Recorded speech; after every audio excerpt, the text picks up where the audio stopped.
What's up everyone, Sagi here and welcome to another Tech Gear Talk Live. And today we're going to take a look at the brand new Canon M6 Mark II. Now, this is a new mirrorless camera from Canon, it's sort of a hybrid upgrade between the original M6 and the M5. And while I'm unboxing this one, I've already used this camera for about a week, about a weekend at a Canon event, so I have some hands-on experience as well. So after using it for a few more weeks, I'll publish one of my detailed reviews. And if you're familiar with the M6, you're going to see that this camera just crushes the original. I mean, it's not even close. And there are some things that I liked about this camera, some things that were a little disappointing. And I'll make sure that I cover as many of those as possible in this video. Again, just to give you a detailed overview of it. And there have also been some recent developments and a very exciting announcement from Canon that I'll discuss later on, which it was going to be something that was going to be a negative, and it's turning into a positive, which is great, obviously. So I'm going to go ahead and start talking a little bit about the features, and then we're going to go into them in a little more detail. So going ahead, the Mark II has 32.5 megapixel APS-C CMOS sensor. We've got dual pixel autofocus, uncropped 4K. We've got 120 frames per second for great slow motion. There is a flip touchscreen, not a fully articulating one, but a flip touchscreen, built-in time-lapse, focus bracketing. There's a bunch of stuff that we're going to get to. So I'm very, very excited, and hopefully I can help you decide whether this camera is right for you. And I want to take a minute and just thank those of you who are supporting me on my new Patreon page, and anyone who has given me a super chat. So again, thank you very much. I'm working on growing the channel and doing more reviews and tutorials. Super grateful for the support. And during this live show, if you have any questions, go ahead and put them in the live chat. If I don't get to them, I'll make sure that I include them in the detailed review. And if you're not catching this live and you're watching the replay, I do my best to answer every question that I get. So go ahead and put your questions in the comment section, and I will get to them, like I said, as soon as possible. So let's go ahead and get this thing unboxed, right? No reason to sit here and just look at a box. So let's see what we get in here. We're gonna do this fast because we don't care. Okay, so we've got some manual that nobody reads. I always ask, does anyone want to know, is anyone reading the manual ever? And I actually got one of the kits, and I'll explain why I chose to get the kit a little bit later. There we go. We've got the body right here. Hopefully that's not crazy loud, but we're going to go ahead and get rid of this. So to give you an idea of size, just taking it right out of the box, let me grab an M50, which a lot of you are familiar with. So this will give you an idea as a size comparison.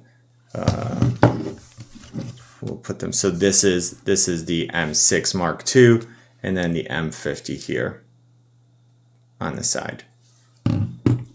So that just wanted to give you a quick reference. I like this grip. This grip is, hopefully you can see it, it's fairly deep for this size camera. And there's this, I like this little ledge that comes out right here. The hand's really going to rest on that, so that's nice. Now, just very, very quickly, I'm going to put the features up there as well, and we're going to go through them.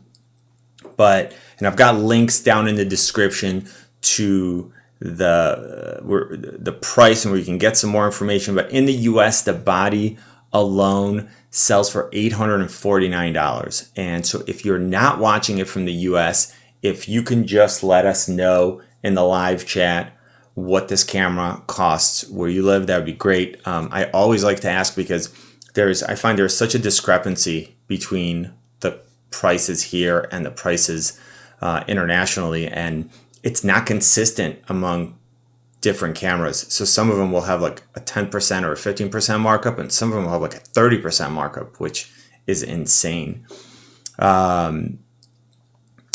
Okay, so again, $849 for the body alone. This camera comes with a 32.5 megapixel APS-C sensor. So this and the 90D, let me get rid of this box for a moment, put it down here. This and the 90D, I don't know if you saw my live show a few weeks ago. These represent the best APS-C cameras that Canon has to offer right now. So this is the DSLR version, and today we're going to look at the mirrorless version. So 32.5, that's instead of the traditional 24 megapixel APS-C sensor, and that's a ton of megapixels to throw into an APS-C sensor. So I haven't really seen any downside for it. Basically what you're getting is a resolution of 6,960 by 4,640. Again, it's a ton of megapixels for an APS-C sensor, and I've seen very good dynamic range and low light performance. So that's excellent, and no doubt that's helped by the DIGIC 8 processor. So this uses the Canon's newest processor, which is excellent.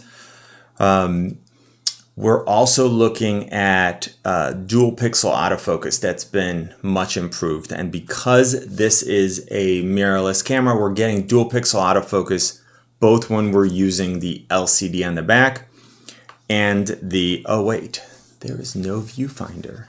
No viewfinder. We'll get to that.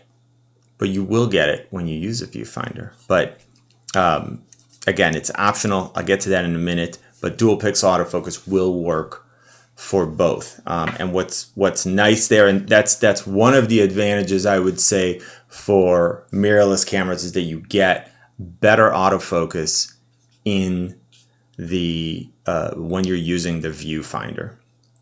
So just looking very quickly at the live chat, $1,500 in the Ukraine. I mean, that's almost twice the price, if that's $1,500 US dollars. Ali K saying $1,449 in Canada. Let me know if that's US dollars or Canadian dollars.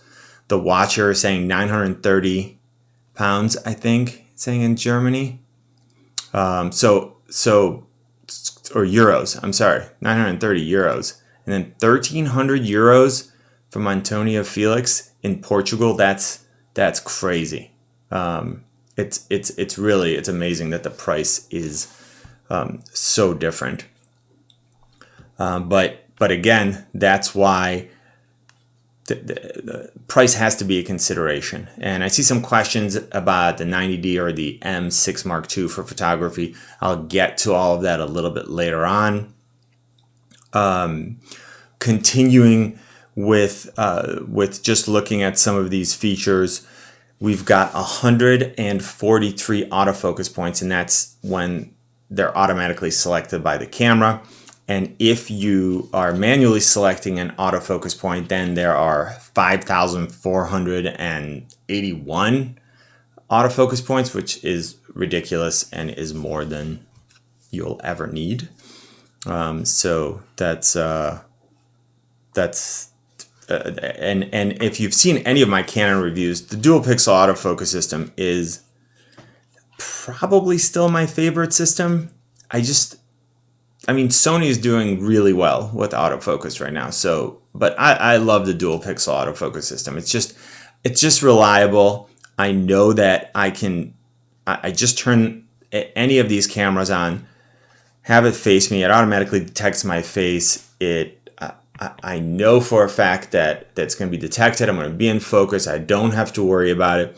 This camera actually has face and eye detection. And again, you're getting that both on the LCD and the viewfinder that we'll talk about in a minute.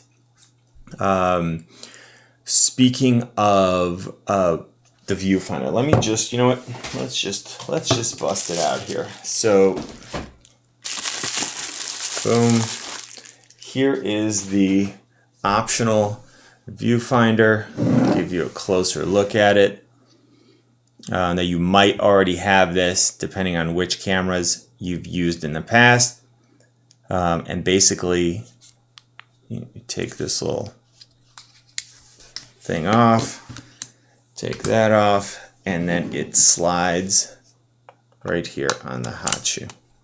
And now you've got a viewfinder. So it's optional. So okay, so in the US, if you buy a kit with a lens, you're going to get this viewfinder for free, let's call it.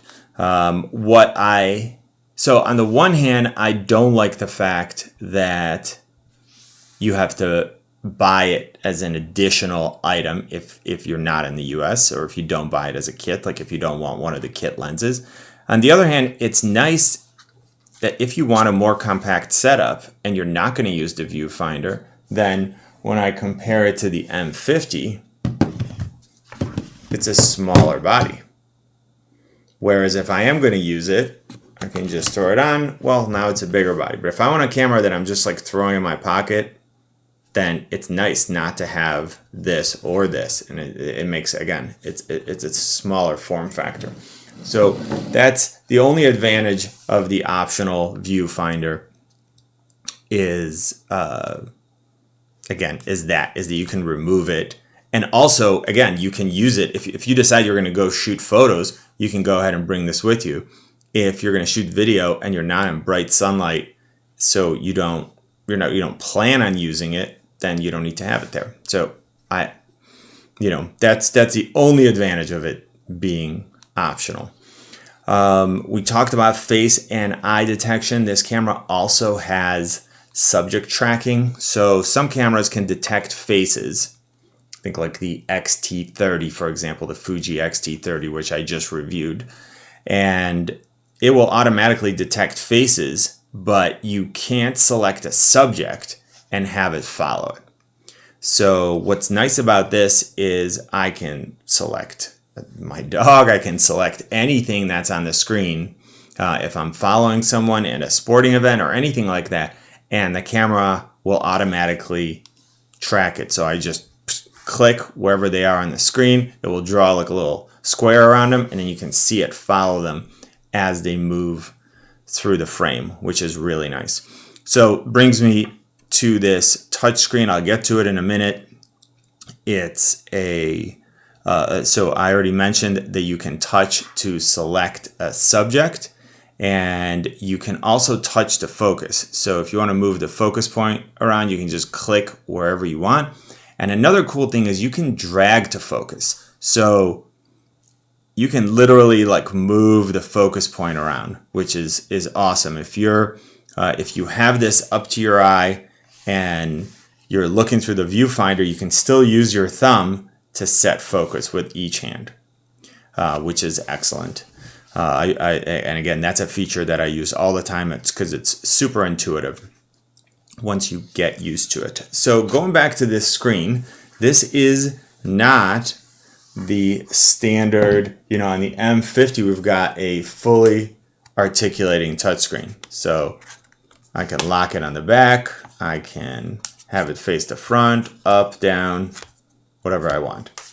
But with the M6 Mark II, we only have a flip screen. So it can only be flipped up. Now, I suspect that's one of the reasons why the the EVF is optional, because obviously if I have this on here, it's going to get in the way.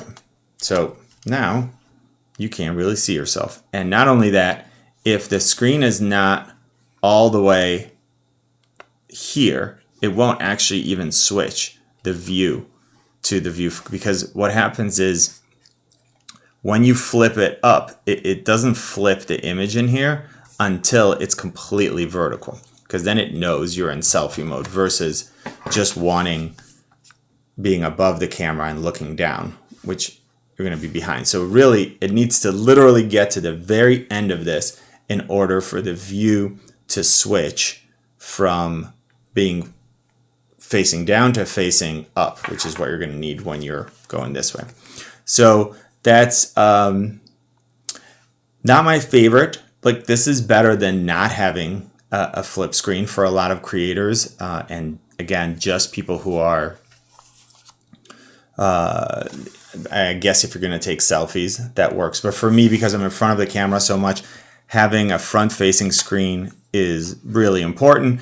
And I like this implementation a lot better than what's on the A6400. Let me grab that for a second. On the Sony A6400, it's like this weird double hinge weirdness. It does give it some more room with if you want to mount something up here, but I don't love that implementation. So I like this one better. It's more streamlined. It just makes for a much more compact solution. So I prefer that, but ultimately I would rather have a fully articulating screen. A couple of questions there. Does it have in-body stabilization? No, not as far as sensor shifting stabilization, if that's what you mean, like something on like the A7 III. It does not.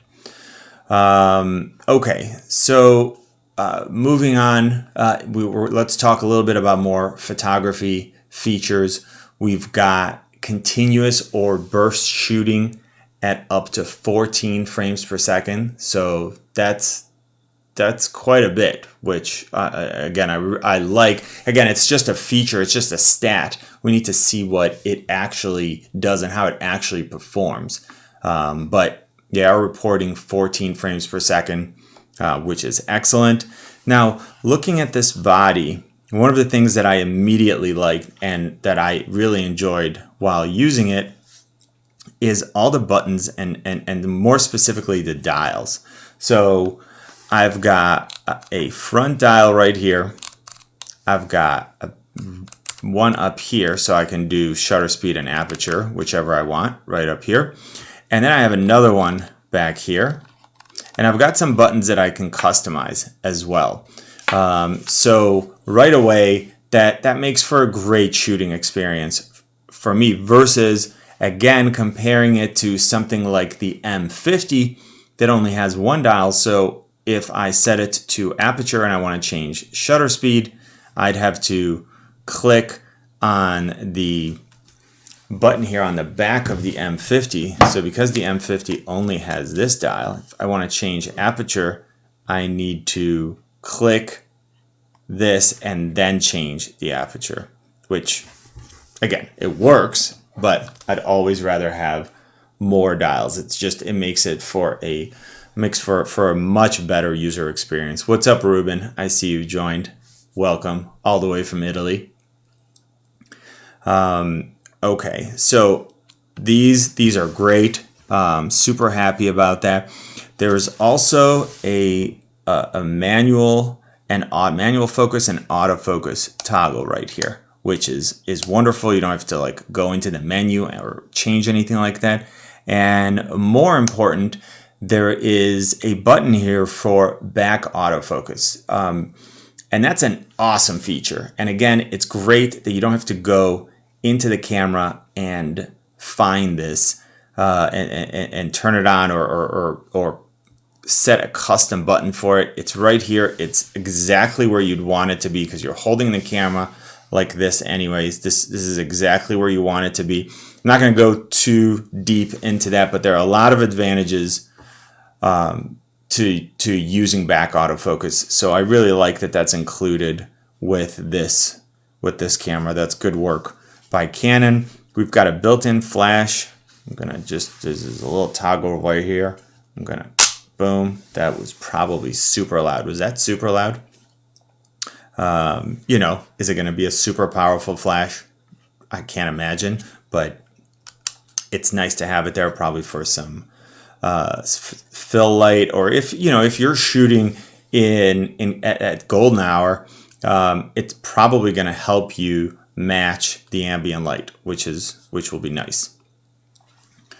So already talked about the optional EVF, the DC2. It's a 2.36 million dot. Again, it's not included with the kit. It is included with the kit, but it's not included with just the camera. So moving on to some video stats here, we've got 4K 30 with no crop. There's also 4K 25. We've got full HD at 25, 30, 50, 60, 100, and 120 frames per second, which is great for slow motion, but we'll get to that a little bit later on. Now, there's no 24 frames per second in 4K or in 1080p, but after a lot of complaining, Canon did announce a few days ago that they're going to release a firmware update with 24 frames per second, both for the 90D and the Canon RP, which is awesome. That's the entry-level full-frame mirrorless camera, and from Canon, obviously. And then later on, they're going to release it for the G7X Mark III, which I already reviewed, and the G5X Mark II, which I have a review coming, and the M6 Mark II.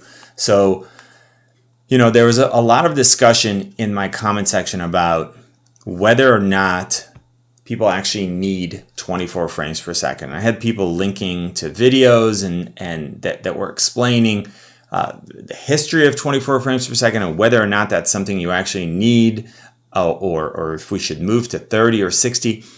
And at the end of the day, the one thing that I want to say is yes, and I know all of it already. So, or I'd say I knew most of it already. For the most part, where those arguments fail with me is the fact that it's a preference. Of course, you don't need 24 frames per second.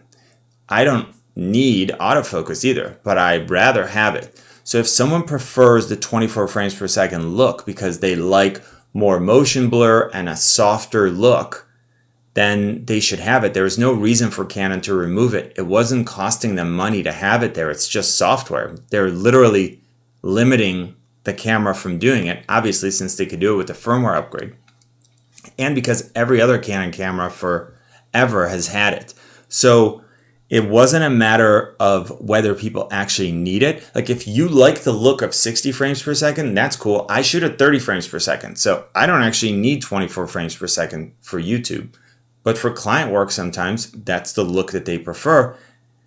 This isn't necessarily the camera I would use, but regardless, give people the option and then they can choose whichever look they like better. And if you're looking at footage and you can't tell the difference between 24, 30, and 60 frames per second, then we need to have another conversation about that.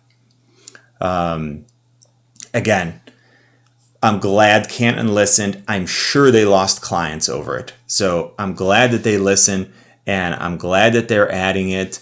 The people who want it will have it. The people who don't need it won't use it. And then this way everyone can be happy. Moving on, we've got the LPE17 battery, and it's rated for 305 images. And then 410 images if you're using it in eco mode. So not the best battery, but it's a bigger battery than the M50. And the M50 was rated for 235. So, going from 235 to 305 might not seem like a lot, but it is a 30% upgrade. So that's, better than nothing. It actually uses the same battery as the SL2. So rather than taking the battery out of there, I'm going to just grab my SL2 battery, and yay, now we're good. So I got the kit. Here, I'll just bring this box back up here so you can see exactly what I got. And I got it with the 18 to 150. So let's just unbox this lens really quickly. Boom. I already have the 15 to 45 kit lens. I've got it on my M50 over here. So I wanted a different lens. And I also already have the 22 f2.0, which is a great lens. This is, if you want shallower depth of field, this is a faster lens. So both this lens, the 18 to 150, and the kit lens, the 15 to 45, are variable aperture, maximum aperture lenses. But this is a fixed maximum aperture lens at f2, which means, well, it's also a prime, so can't really zoom in and out. But you're going to be at f2, you're going to be able to get shallower depth of field, both for your photography and video. And by shallower depth of field, I basically mean that we're able to separate the subject from the background. So let's throw the 22 on it just because it's smaller. It'll be easier to handle. That was also probably loud. And we'll get rid of all of this, put it over there. And what I love about this setup is look at how small it is. I mean, you could take this anywhere. You know, and for the zoom that you're getting with the 18 to 150, what's great about the 18 to 150 is just how much range you get, because 18 is pretty wide, even with the 1.6 crop of the APS-C sensor, and 150. So you're getting this range in, you know, this lens is not tiny, but if I compare it to what I would need to have for, here's an 18 to 135 APS-C lens. I mean, it is a lot smaller. It's not shorter, but it's a lot smaller, and a lot lighter. That's for sure. So one of the advantages, obviously, of mirrorless cameras is just how small and light they are. So the M6 weighs less than a pound. So that's obviously an advantage over something like the 90D that's going to be super heavy.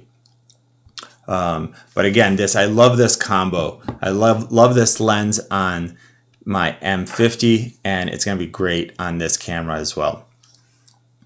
And let me know in the comment section what lenses you're using right now, which ones you like. So let's get rid of this lens and move on. We've got in-body time-lapse. That's a feature that I love about Canon cameras. They are, so basically you're going to go into the settings here. You're going to be in movie mode. You're going to select the number of photos that you want the camera to take. You're going to select an interval, which is how long the camera should wait between each photo.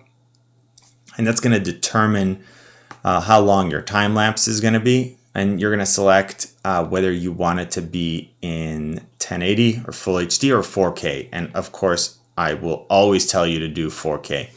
Even if your final edit is in 1080, a 4K time lapse gives you a ton of flexibility. You can always just downscale it to 1080, but you can also do some panning. You can zoom in. There's a lot of stuff that you can do, so you should always shoot your time lapse in 4K. Okay, moving on. We also have a clean HDMI out, which is awesome. So basically, you can either record externally right out of here. So a clean HDMI out, basically when the camera is on and you're looking at the menu in my hand. Here, let me change this. We'll make that. I'll make the picture dark. There. Here. I need to go into manual mode. Okay. And there. So now you'll be able to see. So basically, when you're looking at the picture, you've got all these things like how many pictures there are, battery time, what mode I'm in, the quick menu, all my settings here, shutter speed, aperture, ISO. And when a camera doesn't have a clean HDMI out, if I were to connect an HDMI cable to this, it would actually look like this. So I wouldn't be able to record it because I'm going to see all of this stuff. And even if you hide it, you would still see the focus tracking. Wherever your focus point would be this white square, and you would see this. So you wouldn't be able to actually shoot. So with this camera, you can actually turn this off. So if you're shooting video, or if you want to live stream, you'll still see it over here. It won't record it to your external recorder, or your live streaming software is not going to see any of this. You're going to get a perfectly clean image, and you're going to be able to continue to use continuous autofocus, which is definitely something that you're going to want at, again, if you're live streaming. That way you don't have to worry about it at all. It's facing you, it's going to keep you in focus, and you're good to go. All right, so one other feature that I sort of touched on before that I want to move on to, just to answer a quick question. Yes, this is an APS-C sensor, so it is a crop sensor, and the Canon APS-C sensors are 1.6 crop. So basically what that means, for those of you who don't know, let me grab a full frame sensor camera so we can easily see the difference. So here's a 5D, which one is this one? Mark III. And we can look at this sensor, and nope, we can't, because I need to turn it on, and I need to flip that out of the way. So now, hopefully, let me point it at the light. There, you can see the sensor. You can see how big it is. And if I'm going to look at this sensor side by side, you can see that it's a lot smaller. So basically, when we talk about crop, what we're saying is that if I put a 50mm lens on both of these cameras, the full frame sensor camera is actually going to give me a 50mm field of view. But on an APS-C sensor, on this one, I'm going to multiply that by 1.6, which I think gives me 80mm field of view. So it's a much tighter shot. 80 is a lot tighter than 50. 50 is a lot wider. So again, if I'm going to take this 22, if I actually had a full frame lens that was 22mm, it would be a wider angle of view than what I'm going to get with an APS-C sensor camera.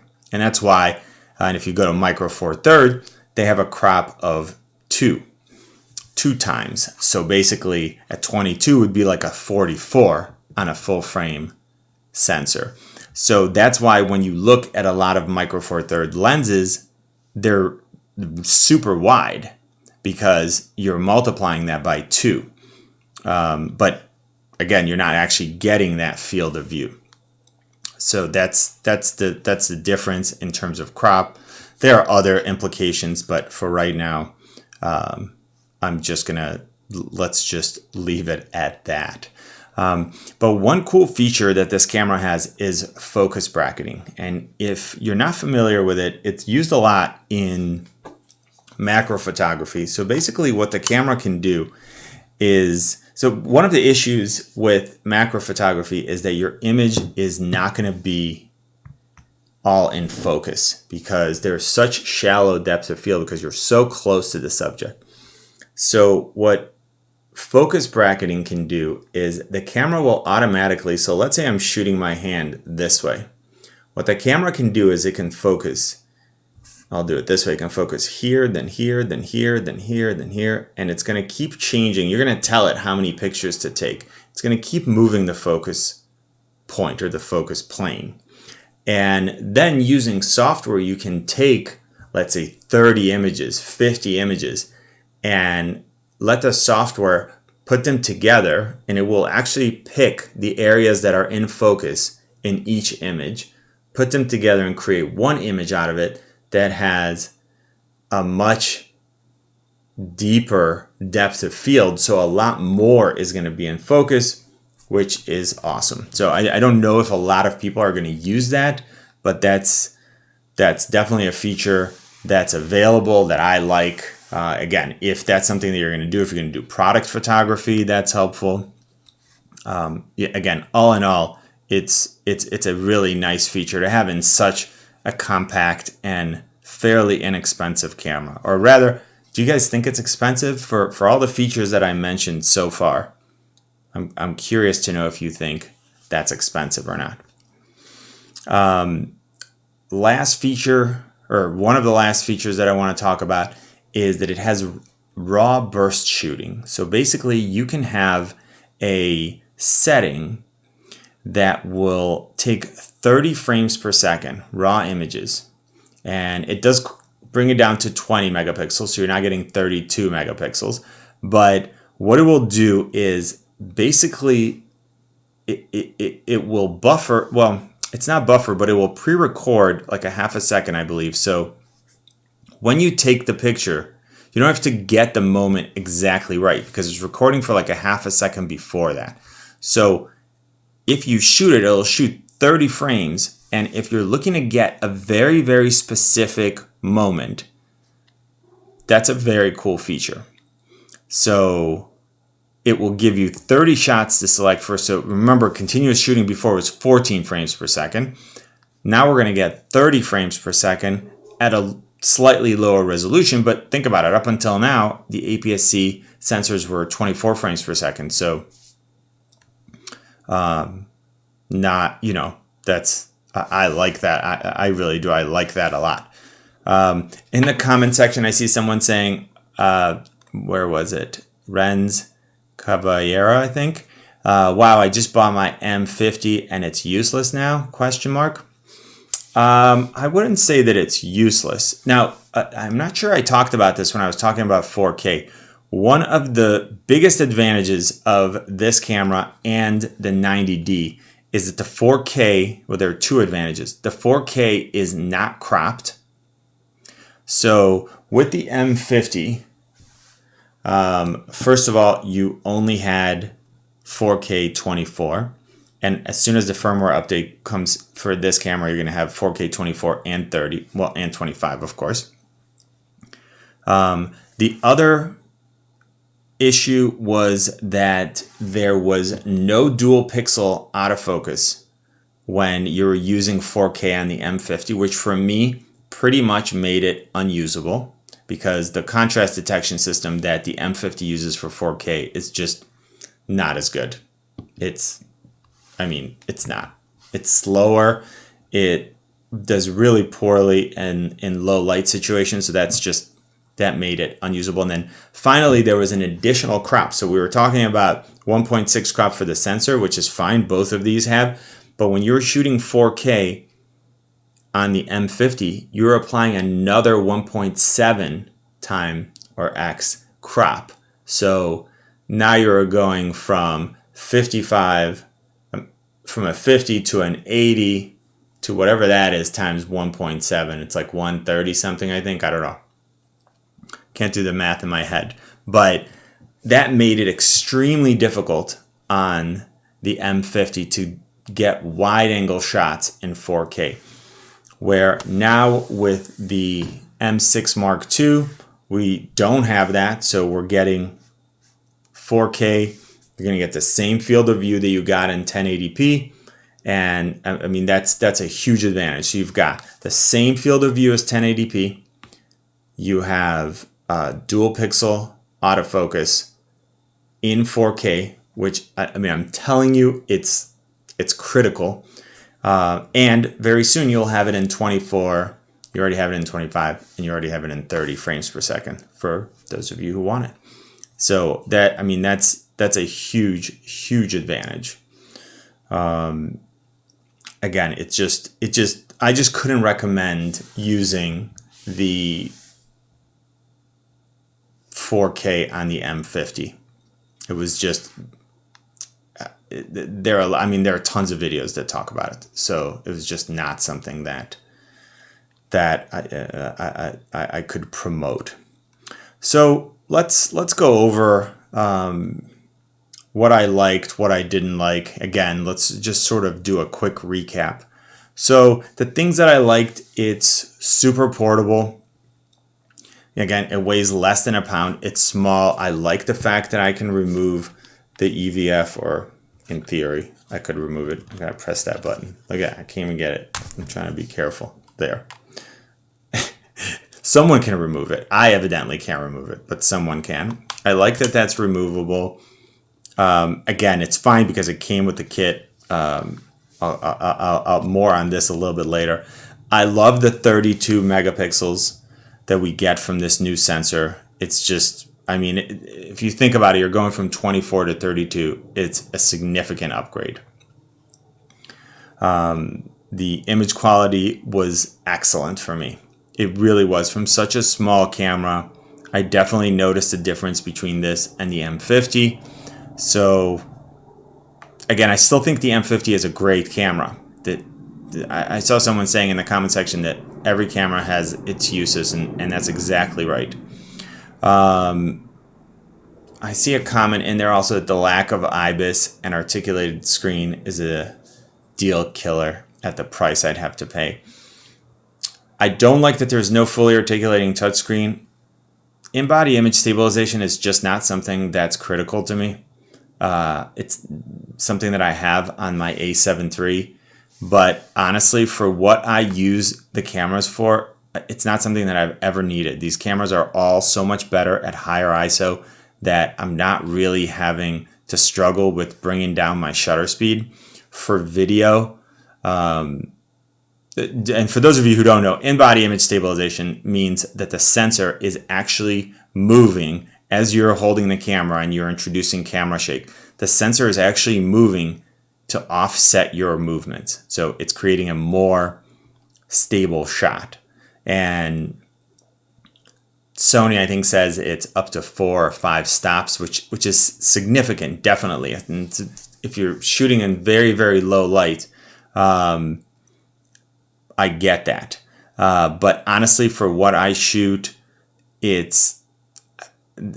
just bump up my ISO a little bit and I'm fine. And for video, it doesn't do enough of a good job to where if I actually want smooth footage that I feel like I can use it. I still end up using a gimbal. We'll get to that in a minute. And by the way, I see a response to that. No judgment. I was just talking about it because, and again, everyone uses their cameras differently. So I think right now to get image stabilization at the cost doesn't justify it for me yet, because it's pretty substantial to add that. It's like if you look at the A6400 versus the, what just came out, 6600, I think it was. It's like I couldn't justify that price difference. Anyways, back to this camera though.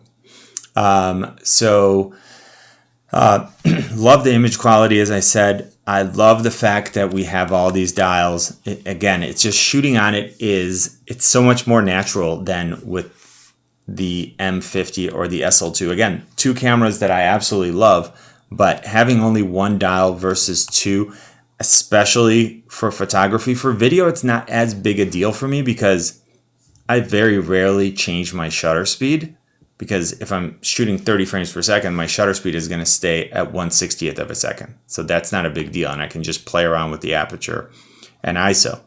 But when I'm taking pictures, I want to, and I'm most of the time shooting in manual mode, I want to be able to change the shutter speed and aperture easily, fast. I can still use my thumb here for autofocus.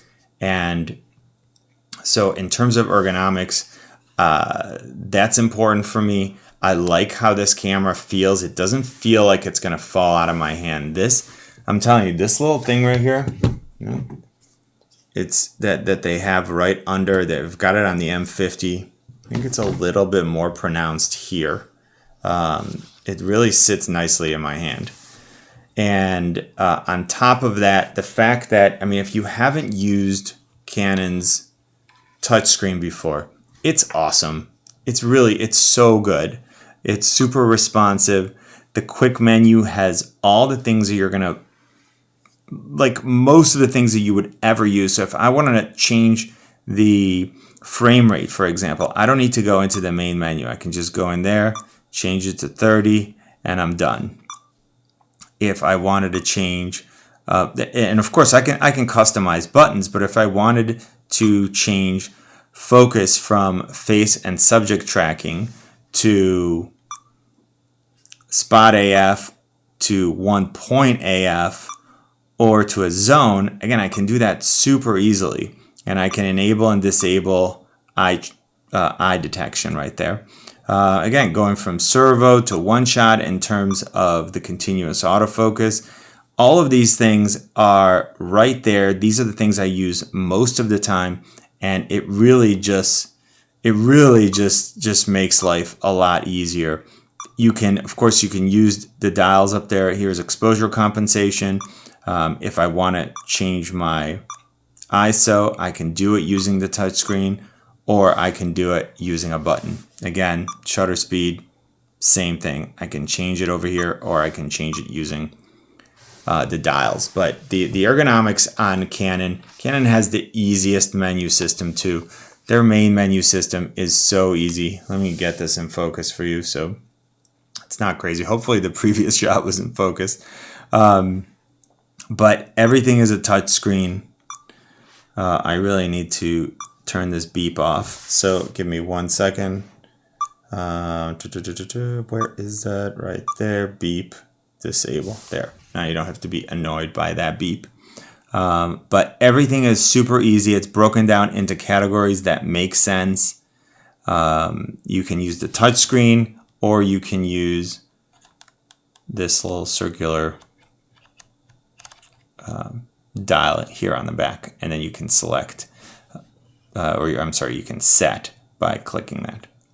So again, from a usability standpoint, that's why I recommend Canon to so many beginners, because it's just so easy to use. If you're just starting out, if you're starting out for video, I see there's a comment from a Digital Life, this over the M50. I'm a YouTuber looking for a camera.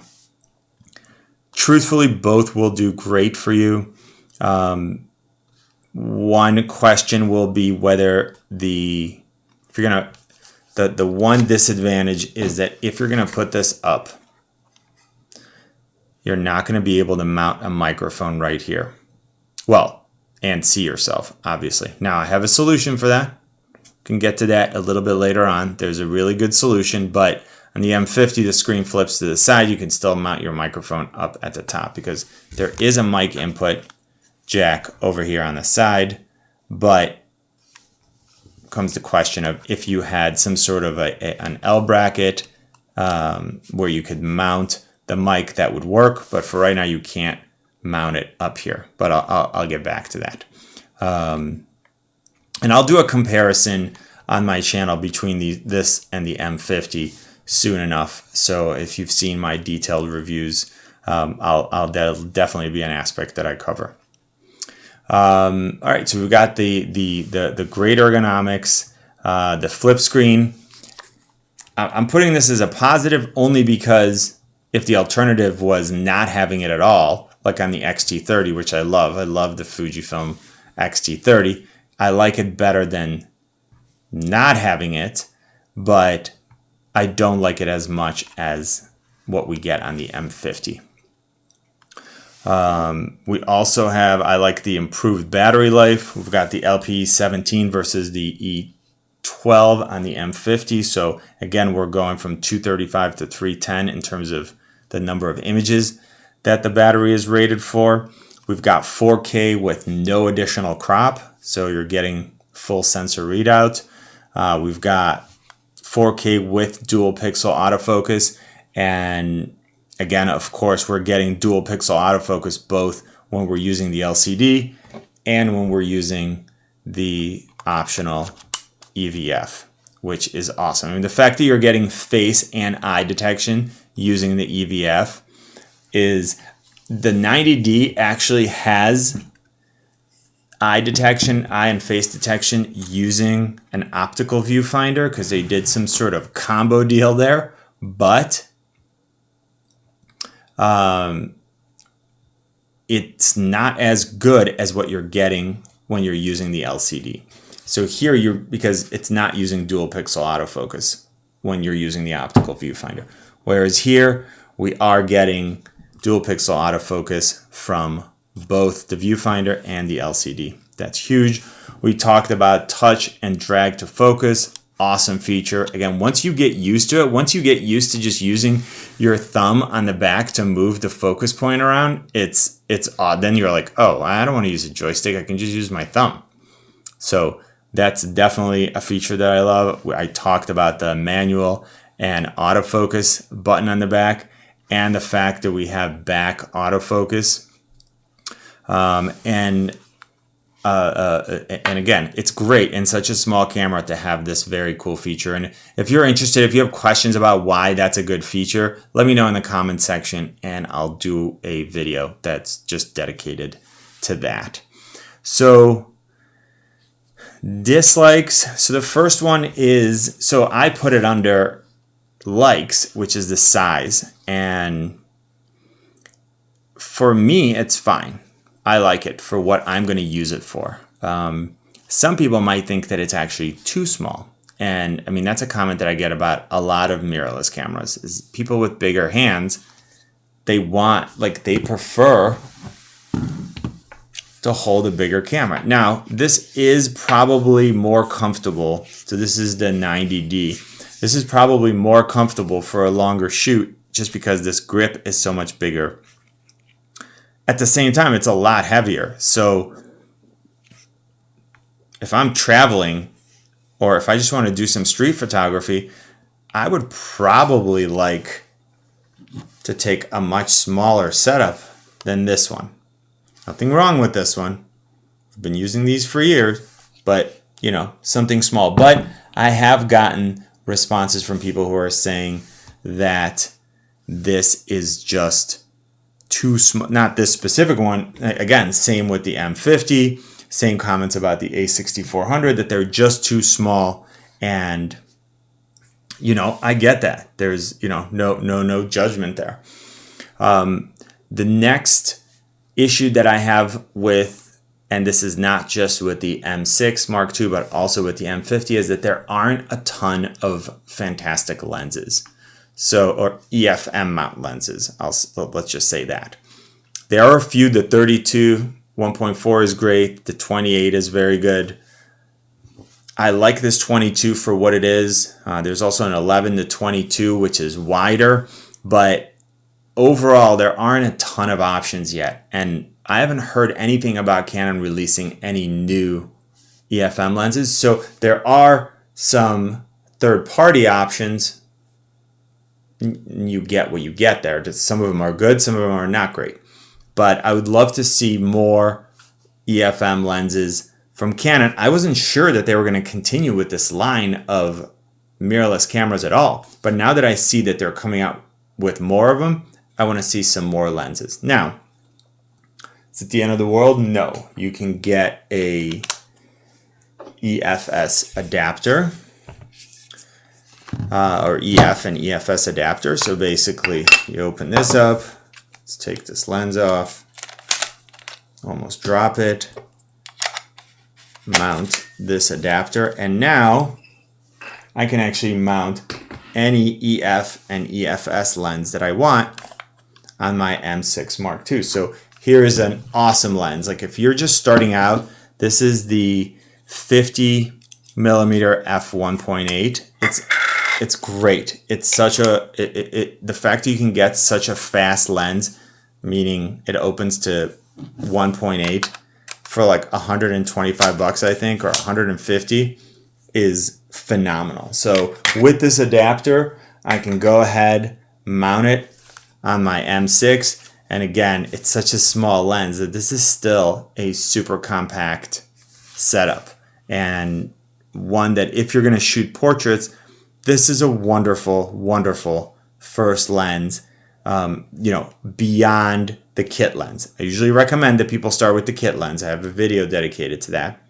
Please check it out so you'll see why I recommend that you start with the kit lens. But the fact that you can fit EF and EFS mount lenses and use it with a much smaller body is phenomenal. So all my L series glass, so anything from this is my favorite macro lens, the 100 millimeter f1.8. This is like, oh, this lens is so good. I want to take macro shots, boom, I throw that on there, I'm good to go. And I can use all of the best Canon lenses with this much smaller and lighter body. And again, all of them. If I want to throw a 70 to 200 on it, same deal, no problem. They all fit. Now, this might be an awkward setup because it's going to be so heavy, but I'm going to hold it by the lens anyways. And this is going to be a very heavy setup regardless. If I put this on the 90D, I'm still getting a huge setup. But the fact that I have the flexibility, and the reason why I like putting this lens on APS-C sensor cameras is because now the crop factor works to my advantage. So instead of actually just getting a 200 millimeter field of view, I'm getting a 320 millimeter field of view with the crop. So I can zoom in a lot farther than I can when I put that on something like a 5D Mark III. Now, there are disadvantages as well. Obviously, I can't go as wide, but when I'm trying to get more telephoto, I love an APS-C sensor. And that's why I say that there are uses for all different types of cameras. But again, if you're just starting out, I can't recommend enough that you check out the 50 millimeter f1.8. It's tiny, and it's a great portrait lens. Again, if you're just starting out and you're on a budget, don't want to spend too much money, check this out. I have a video about it also, and I think it's a great option. So the reason why I put this under dislikes, the fact, again, that there aren't a lot of EFM lenses, is that you need to buy this adapter. I think it's like $100, maybe $150, I think. It's another thing you need to carry.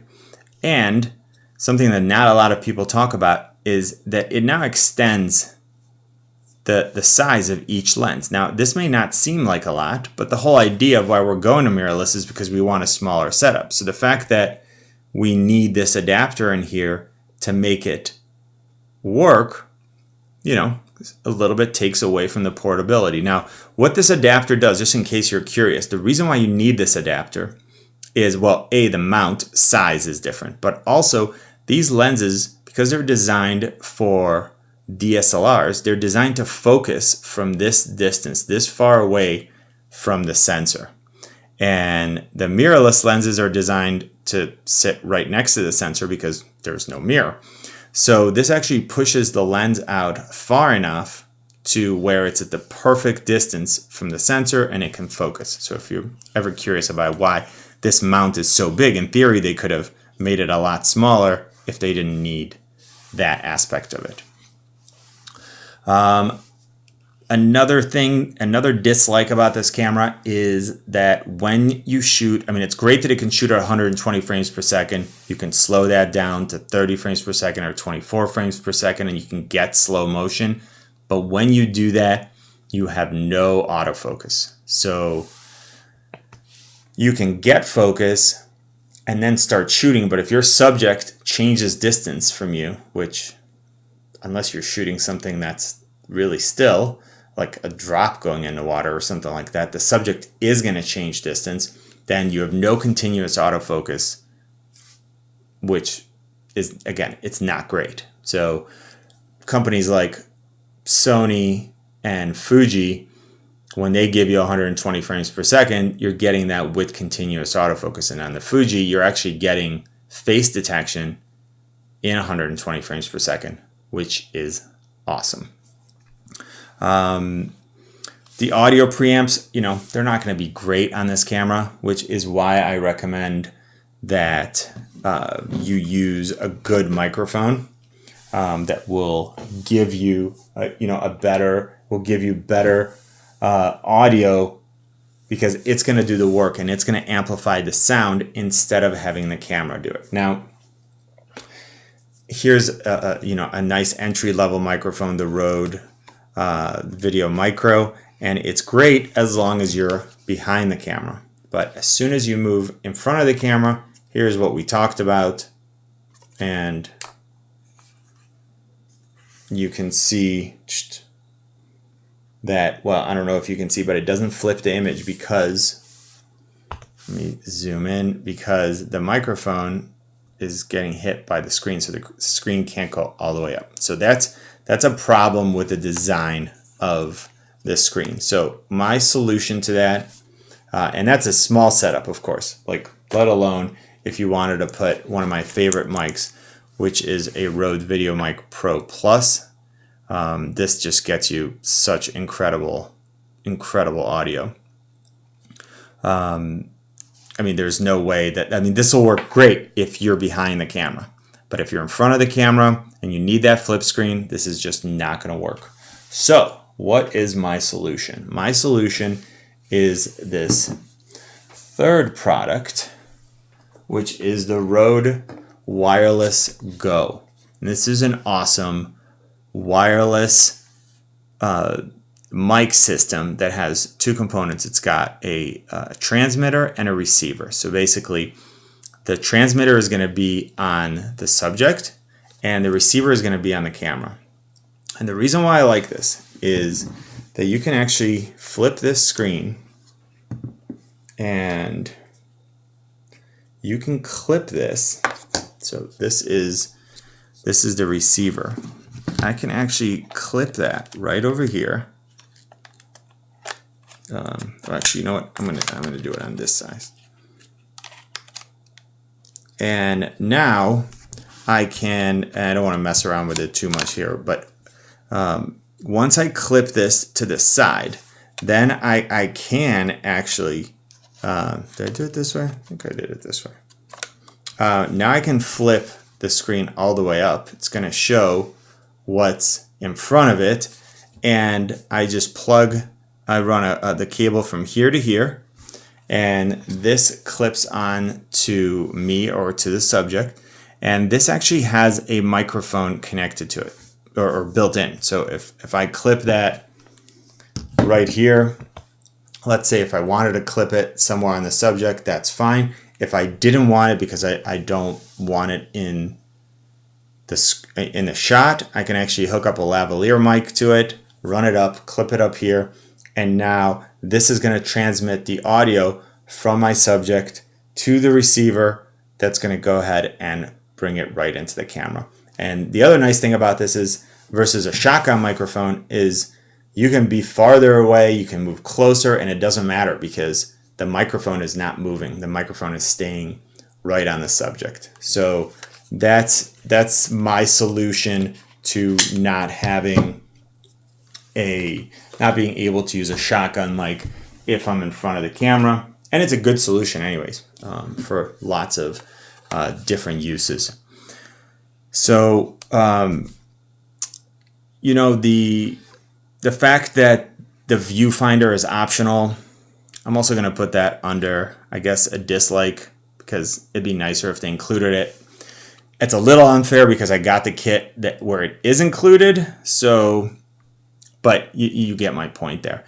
And then the last dislike about this is that this camera can actually be charged with a USB-C cable. So then you might say, well, why is that a dislike? That's a great feature. Well, the reason why it's a dislike is that you have to use a PD-rated charger. Meaning you can't just take your phone external battery, even if it has a USB-C, and charge. You need a PD one, which will be much, much, much more expensive. So that's not awesome. You know, if you're going to build that functionality, it'd be much more useful if you could, you know, just plug in any external battery charger. So, you know, some questions that I still have that I want to answer in my detailed review, and then I'm going to get to more of your questions in the comment section, is, you know, how is the image quality when I compare it to something like the 90D? So much bigger setup, much heavier. Obviously, this can use EF and EFS lenses without needing an adapter. So what's the image quality like when I compare it to, let's say, a 90D? Let me move back here. We've got, let's say, to an M50. If I wanted an SL3 to throw in here, what's the image quality going to be like? And again, I'm getting 32 megapixels, 24, 24, 32. So that's going to be one question. The other question is, how are these lenses, how are the EFM lenses going to hold up to the 32 megapixel sensor? Is it, you know, is that image going to break down or not? So again, we'll see, and I can compare it to my L series glass. Also, how accurate is the continuous autofocus? So if I'm going to use burst shooting and I'm going to track a subject, you know, how many of those images, like the fact that it can shoot 14, okay, cool. But how many of those are keepers? That's really the question. So that's going to be one question. And then, you know, some of the people have already brought this up in the comment section. How does this, so at $849, this is in direct competition with the Sony a6400, which is $900, and the Fuji X-T30, which is $900. And those are two of my favorite cameras. I think right now for the price, boy, it's tough to beat those two cameras. For photography, if you're doing mostly photography or all photography, the X-T30 is an unbelievable camera. So it'll be interesting to put that up against the M6 Mark II, and then the same thing with the a6400. And those will definitely be two comparisons that I do. I'm just going to throw the specs back up there, help you out. And let me go and take a look at some of the comments.